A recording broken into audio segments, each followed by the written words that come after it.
Hello my lovely Lego addicts. It's me, I'm filming my fancy camera so you can actually see what I'm doing. I just want to start this video off by saying there isn't a right or wrong way to sort. However, I think what I'm trying to aim to do in this video is basically give some tips as to like how I evolved sorting my Lego, and basically just things that I would have really liked to have heard when I was like starting out, because I felt like everybody did it differently and I wasn't really sure where I would fit in or like what would work for me. So I'm just going to hopefully give you a few tips and suggestions, the things that may work for you, so you have sort of like a way to know where to begin, because sorting parts is a really it's a big part of the Lego hobby, and I think we don't really talk about it a lot, but for a lot of people I don't think it's like their favourite part of the hobby, and it's just kind of like its own thing. However, I do end up doing it a lot, and also it's probably the one thing that I end up postponing a lot, like procrastinating on, because it can be pretty tedious. I quite like sorting with somebody else in the room because you can just kind of like chat and listen to music, but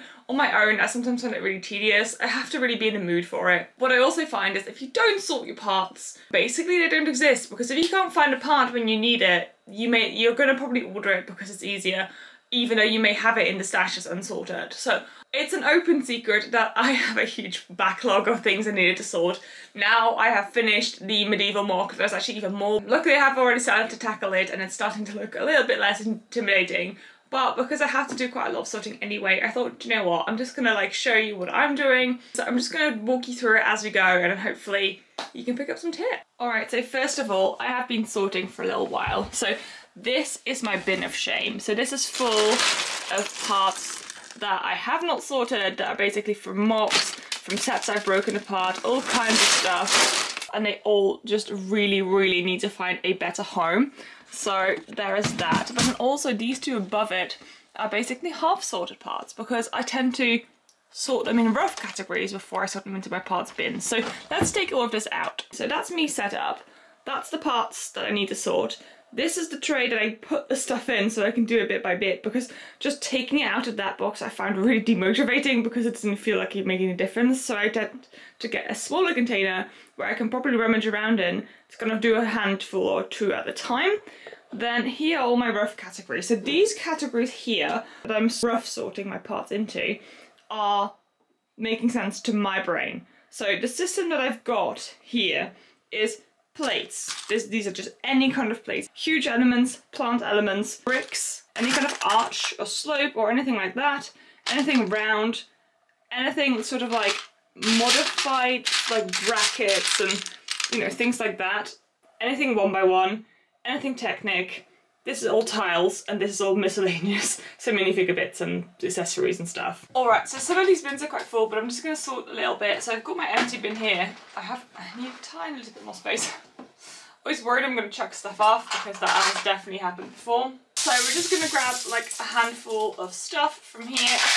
The categories that I've got in front of me laid out make sense to how I've sorted my parts. If you're sorting by colour, which is obviously what I used to do at the very start of my collection, basically my sorting system has really evolved over time. Just as my pod collection grew, how I needed it to be sorted kind of changed as well. But I'm a person that quite like organisation. I really like to have things really neat. So for me, it was really important to have the different part types sorted.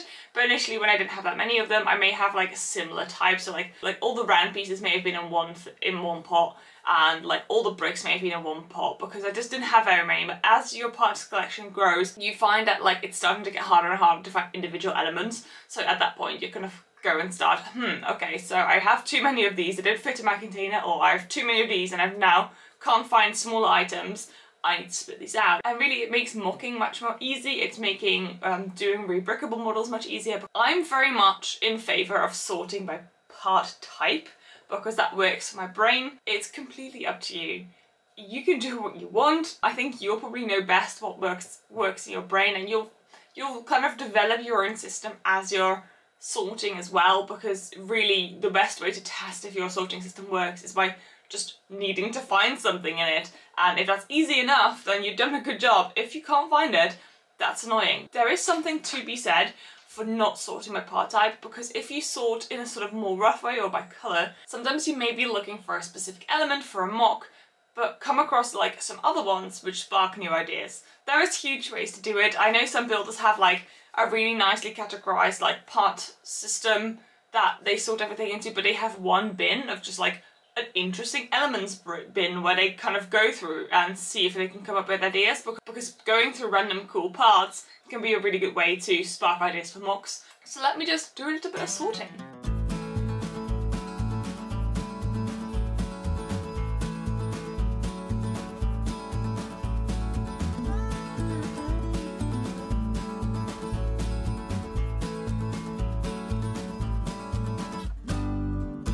Alright, was that foolproof? No, I definitely made some mistakes in this sorting. However, it's still better than nothing, okay? It's gonna make it so much easier now to take these things and put them where they belong. As you can probably see, we already started pretty full bins.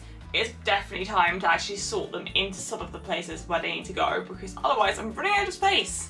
So my main problem that I have with the next phase is that in an ideal world it'd be super helpful if I could have a second table where I could then have more containers where I can sort into part type, like by literal individual elements. I don't have that, but that's fine, we can improvise. I just generally chuck it on the floor close to where the main amount of bricks are gonna go. So I'm gonna just take the plate drawer in a minute. I'm probably gonna just empty it on the floor in front of where all the plates are stored and just sort them into like basically the sizes of the plates that they need to be in. So let me just do that now.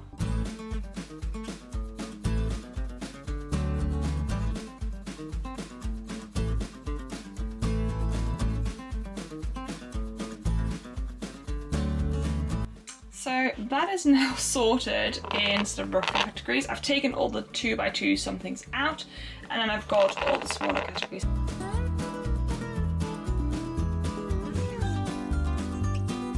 So basically that is now what I would do for every single bin.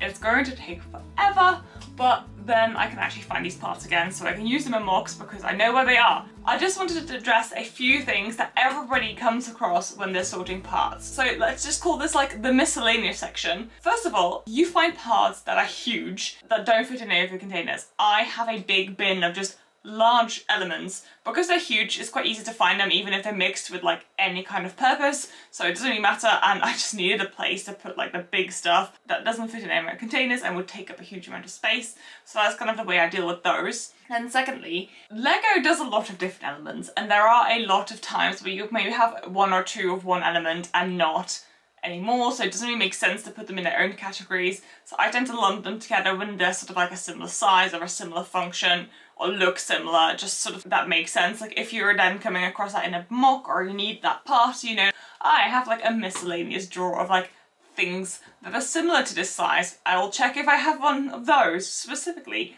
There are really great tools online as well to identify parts. There is a scanner where you can take a picture of your pile and it will identify the element for you. I will put all of those links down below. I think the most important thing to note though is there isn't a perfect sorting system. Though I find that my sorting system works really well for me, there are still loads of things I'd like to change about it, that I like to optimize, but I think everybody's gonna run into the point of like, you can't sort every single individual element in their own part thing unless you have unlimited space. My part collection now looks really impressive and huge, but trust me, that has just happened over years. As I said, part of me is like, how the hell did this happen in the first place? I don't remember buying this many parts, but that's probably because I'm trying to pretend that I don't have a Lego problem. I think everybody of us goes through this cycle of like, oh, I love this theme, oh, I don't like this theme, and you build sets that you buy and then break them down when you no longer love them, so you kind of end up accumulating parts over time that way anyway. How do I treat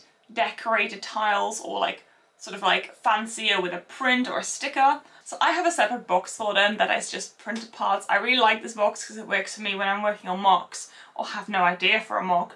I go through these parts to find ideas for mocks because I really like adding stickered elements into my own mocks that already exist by Lego. So all of the printed and decorating ones are in a separate container away from that part type. Just to allow me to find special elements, because also if they're printed, they're not going to be used for like a generic detail because it would look weird. So I keep those separate in this box. I am personally not hugely worried about scratching of parts.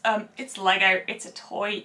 I am careful with it, but I'm not overly precious. The value of these things is generally something to me that is like a nice bonus, but I don't want to sort of be limited by it. So though I'm careful, all the stickered and printed elements are just in a tub together. If they're like see-through, softer, trans clear, sometimes I put them in a little bag, but not always. I think if you start ordering from places like Brickell or Bricklink, you get sent like all those parts in little bags. I tend to keep little bags just in case for future use. They've come in handy loads and I've never had to buy any of them, so totally recommend you keep some of those because they're just always useful. One tip that I have for you is if you want cheap-ish storage containers, I really recommend these ones from IKEA. They're called like Nojig. I call them Noleg for some reason. That's just what's stuck in my head. But they come in different sizes. So this is like the big one. There's like an even bigger, deeper one, but it's like half this size. There's like these size ones, these ones, tiny, tiny baby ones, and they all kind of slot together quite quite usefully. So I could just recommend them. They're really great for sorting and everything. I also have bought like bulk bought takeaway boxes quite often. So these are just takeaway boxes. I find the shallow ones really useful. For the drawer unit I used to have at the very beginning of my part collection, I just had like a filing cabinet and then takeaway boxes within those. I just bought takeaway boxes that would fit the best. But you don't need to get the fancy containers, but Lidl does offer quite often, like once a year I think they get these sorting containers in for a really good price, so they're really nice to get. They're not the nicest like quality ones, but they're really useful and they do the job fine, so you can get those. But if you really go into it, like tool storage boxes generally, if you look for screw storage boxes or like tool storage stuff, you'll find stuff. There is so much, but like check your local hardware store, like your B&Q, that kind of stuff. They will have these boxes if you want like little drawers. Basically there's a lot of options out there for you. Basically just how much money you want to chuck at it really, because you can spend an infinite amount of money. Basically those are my main tips for like things that I buy for it. Let's just go into like the items you can buy to do part storage with. There is a few options out there. Trofast baskets, like now I have these, I love them. I do prefer the Trofast baskets that are the mesh, just because in my head it makes sense because like the dust can go through it. Don't know how realistic that's gonna work out, but that just makes sense for me, and also I can see through them into like how many boxes are in there. Alright, I probably could have spent another half hour talking about part sorting. It's definitely not my favourite part of the hobby, but it's so important for me to be able to do all the mocks and remocks that I love to do. I hope this was somewhat useful to you. If you have any questions, do leave them down below. I will try my best to answer them or make a video answering them. If you have any tips or ways that you saw that make sense for your brain, please do also leave them down below. Just be respectful of each other, because what works for you may not work for somebody else, and what works for them may not work for you. As I said, there is no right or wrong way. Everybody does it different, but it's good to have sort of like a base to start from. Yeah, I hope that was a useful video. I will see you in the next one, where I hopefully will be doing some city updates. I am doing a lot of Lego today, but first I need to sort out these parts in front of me, which is gonna be a lot of work. But thank you so very much for watching, guys. I hope to see you very, very soon. Goodbye!